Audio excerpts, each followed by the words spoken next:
ಅಭಿನಯ ಚಕ್ರವರ್ತಿ ಕಿಚ್ಚ ಸುದೀಪ್ ಅವರು ಜನವರಿ 27ರಂದು ದುಬೈಗೆ ಕಾಲಿಟ್ರು. ದುಬೈ ಅಂತಾರಾಷ್ಟ್ರೀಯ ವಿಮಾನ ನಿಲ್ದಾಣಕ್ಕೆ ಬಂದಿಳಿದ ಸುದೀಪ್ ಅವರನ್ನು ಅಲ್ಲಿನ ಸಂಸ್ಕೃತಿಯಂತೆ ಸ್ವಾಗತ ಕೋರಿ ಬರಮಾಡಿಕೊಂಡಿದ್ದಾರೆ. ಸುದೀಪ್ ಅವರು ವಿಮಾನ ಇಳಿದು ಬರುತ್ತಿದ್ದಂತೆ ಹೂವಿನ ಮಾಲೆ ಹಾಕಿ ಹೂಗುಚ್ಛ ನೀಡಿ ಹಾಗೂ ವಿಶೇಷವಾದ ಉಡುಗೊರೆಯೊಂದನ್ನು ನೀಡಿ ಸ್ವಾಗತ ಕೋರಲಾಯಿತು.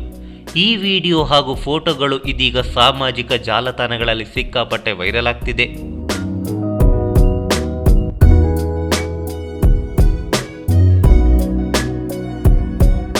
ಚಿತ್ರರಂಗದಲ್ಲಿ ಕಿಚ್ಚ ಸುದೀಪ್ ಅವರು 25 ವರ್ಷವನ್ನು ಪೂರೈಸಿದ ಹಿನ್ನೆಲೆಯಲ್ಲಿ ಪ್ರಪಂಚದ ಅತಿ ಎತ್ತರದ ಕಟ್ಟಡ ಬುರ್ಜ್ ಖಲೀಫಾ ಮೇಲೆ ಅವರ ಕಟೌಟ್ ಪ್ರದರ್ಶನವಾಗಲಿದೆ. ಸುದೀಪ್ ಅವರು ಅಭಿನಯಿಸ್ತಾ ಇರುವ ವಿಕ್ರಾಂತ್ ರೋಣ ಚಿತ್ರದ ಟೈಟಲ್ ಪೋಸ್ಟರ್ ಕೂಡ ಬುರ್ಜ್ ಖಲೀಫಾ ಮೇಲೆ ಅನಾವರಣವಾಗಲಿದೆ.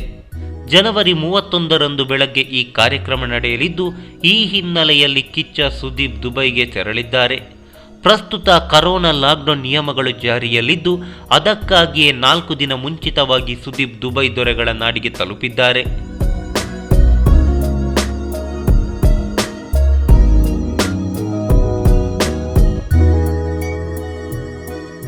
ಅನೂಪ್ ಭಂಡಾರಿ ನಿರ್ದೇಶನದ ವಿಕ್ರಾಂತ್ ರೋಣ ಚಿತ್ರೀಕರಣ ಮುಗಿಸಿ ಬಿಡುಗಡೆಗೆ ತಯಾರಾಗ್ತಿದೆ.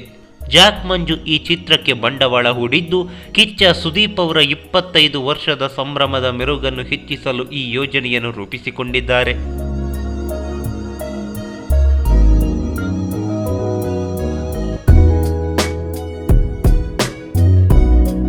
ಈ ಮಾಹಿತಿ ನಿಮಗೆ ಇಷ್ಟವಾಗಿದ್ರೆ ಲೈಕ್ ಮಾಡಿ, ಶೇರ್ ಮಾಡಿ, ಹಾಗೆ ನಿಮ್ಮ ಅನಿಸಿಕೆ ಅಭಿಪ್ರಾಯಗಳನ್ನು ಕಾಮೆಂಟ್ ಬಾಕ್ಸ್ನಲ್ಲಿ ಬರೆಯಿರಿ. ನೀವು ನಮ್ಮ ಕೋಸ್ಟಲ್ ಕನ್ನಡ ಯೂಟ್ಯೂಬ್ ಚಾನಲ್ಗೆ ಸಬ್ಸ್ಕ್ರೈಬ್ ಆಗಿಲ್ಲ ಅಂದರೆ ದಯವಿಟ್ಟು ತಕ್ಷಣವೇ ಸಬ್ಸ್ಕ್ರೈಬ್ ಬಟನ್ಗೆ ಕ್ಲಿಕ್ ಮಾಡಿ.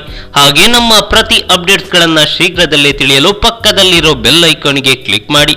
ಹಾಗೆ ನಮ್ಮ ಹೆಚ್ಚಿನ ಅಪ್ಡೇಟ್ಸ್ಗಳಿಗಾಗಿ ಕೋಸ್ಟಲ್ ನೆಟ್ವರ್ಕ್ ಫೇಸ್ಬುಕ್ ಪೇಜ್ಗೆ ವಿಸಿಟ್ ಮಾಡಿ. ಧನ್ಯವಾದಗಳು.